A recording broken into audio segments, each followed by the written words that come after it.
ನಮಸ್ಕಾರ ಸ್ನೇಹಿತರೆ, ಇಂದಿನ ಸಂಚಿಕೆಯಲ್ಲಿ ವೈದ್ಯನಾಥೇಶ್ವರ ಜ್ಯೋತಿರ್ಲಿಂಗದ ಬಗ್ಗೆ ತಿಳಿದುಕೊಂಡಿದ್ದೇವೆ. ಈ ಸಂಚಿಕೆಯಲ್ಲಿ ನಾಗೇಶ್ವರ ಜ್ಯೋತಿರ್ಲಿಂಗದ ಬಗ್ಗೆ ತಿಳಿದುಕೊಳ್ಳೋಣ. ನಾಗೇಶ್ವರ ಜ್ಯೋತಿರ್ಲಿಂಗವು ಗುಜರಾತ್ನ ದ್ವಾರಕಾದ ಸಮೀಪದಲ್ಲಿದೆ. ದಾರುಕಾವನದಲ್ಲಿ ಶಿವ ಮತ್ತೆ ಪಾರ್ವತಿಯರು ನಾಗೇಶ್ವರ ನಾಗೇಶ್ವರಿಯಾಗಿ ನೆಲೆಸಿದ ಕಥೆ ಇದು. ಹಿಂದೆ ಪಾರ್ವತೀ ದೇವಿಯ ವರದಿಂದ ಗರ್ವವನ್ನು ಹೊಂದಿದ ದಾರುಕ ಎಂಬ ರಾಕ್ಷಸಿ ಇದ್ದಳು. ಅವಳ ಗಂಡನ ಹೆಸರು ದಾರುಕ. ಅವನು ಅತ್ಯಂತ ಬಲಶಾಲಿಯಾಗಿದ್ದನು.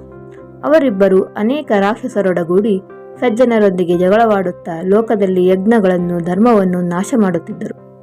ದಾರುಕಾಸುರನು ವಾಸವಾಗಿದ್ದವನ ದಾರುಕಾವನ ಎಂದೇ ಪ್ರಸಿದ್ಧವಾಗಿತ್ತು. ಅದು ಪಶ್ಚಿಮ ಸಮುದ್ರದ ಬಳಿಯಲ್ಲಿತ್ತು. ದಾರುಕಿಯರ ಪೀಡೆಯು ಹೆಚ್ಚಾದಾಗ ಕೆಲವು ಋಷಿಗಳು ಜನರು ಔರ್ವನೆಂಬ ಋಷಿಗೆ ಶರಣಾಗತರಾಗಿ ತಮ್ಮನ್ನು ರಕ್ಷಿಸಬೇಕು ಎಂದು ಬೇಡಿಕೊಂಡರು. ಇನ್ನು ಮೇಲೆ ದಾರುಕನು ಯಜ್ಞಗಳನ್ನಾಗಲಿ ಋಷಿಗಳನ್ನಾಗಲಿ ನಾಶ ಮಾಡಿದರೆ ಅವನಿಗೆ ತಕ್ಷಣದಲ್ಲಿ ಮೃತ್ಯು ಒದಗುವುದು ಎಂದು ಔರ್ವ ಋಷಿಯು ಶಾಪವನ್ನು ಕೊಟ್ಟನು.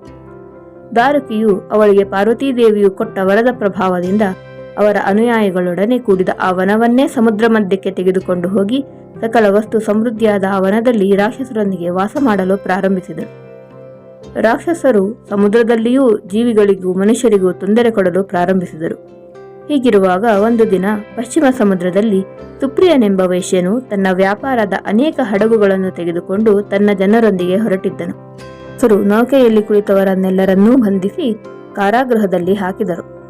ಸುಪ್ರಿಯನು ಪರಮ ಶಿವಭಕ್ತನಾಗಿದ್ದನು. ಅವನು ಕಾರಾಗೃಹದಲ್ಲೂ ಶಿವಪೂಜೆಯನ್ನು ಮಾಡುತ್ತಿದ್ದನು.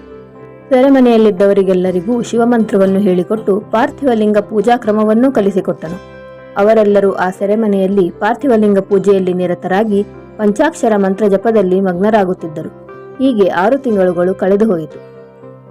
ಒಂದು ದಿನ ದುಷ್ಟ ರಾಕ್ಷಸನ ಸೇವಕನು ವೈಶ್ಯನ ಮುಂದೆ ಶಿವನ ರೂಪವನ್ನು ಕಂಡು ಅದನ್ನು ದಾರುಕಾಸುರನಿಗೆ ಹೇಳಿದನು. ರಾಕ್ಷಸರಾಜನು ವೈಶ್ಯನಲ್ಲಿಗೆ ಬಂದು, ನೀನು ಏನು ಧ್ಯಾನ ಮಾಡುತ್ತಿರುವೆ? ನನ್ನೆದುರು ನಿಜ ಹೇಳು ಎಂದಾಗ ವೈಶ್ಯನು ಉತ್ತರಿಸದಿರಲು ದಾರುಕನು ಕೋಪಗೊಂಡು ಈ ವೈಶ್ಯನನ್ನು ಕೊಲ್ಲಿರಿ ಎಂದು ಆಜ್ಞಾಪಿಸಿದನು. ಆಗ ರಾಕ್ಷಸರು ಶಿವನನ್ನೇ ಧ್ಯಾನಿಸುತ್ತಿದ್ದ ಆ ವೈಶ್ಯನನ್ನು ಕೊಲ್ಲಲು ಹೋದರು. ಆಗ ಭಯಗೊಂಡ ವೈಶ್ಯನು ಭಕ್ತಿಯಿಂದ ಶಿವನನ್ನು ಸ್ಮರಿಸಲು ಶಿವನು ಒಂದು ಬಿಲದಿಂದ ಹೊರಗೆ ಕಾಣಿಸಿಕೊಂಡನು.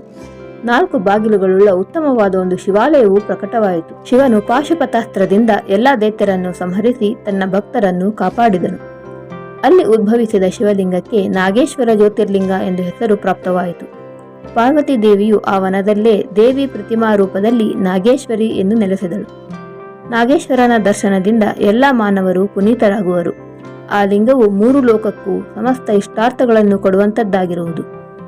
ಮುಂದಿನ ಸಂಚಿಕೆಯಲ್ಲಿ ರಾಮೇಶ್ವರ ಜ್ಯೋತಿರ್ಲಿಂಗದ ಬಗ್ಗೆ ತಿಳಿದುಕೊಳ್ಳೋಣ. ಧನ್ಯವಾದಗಳು.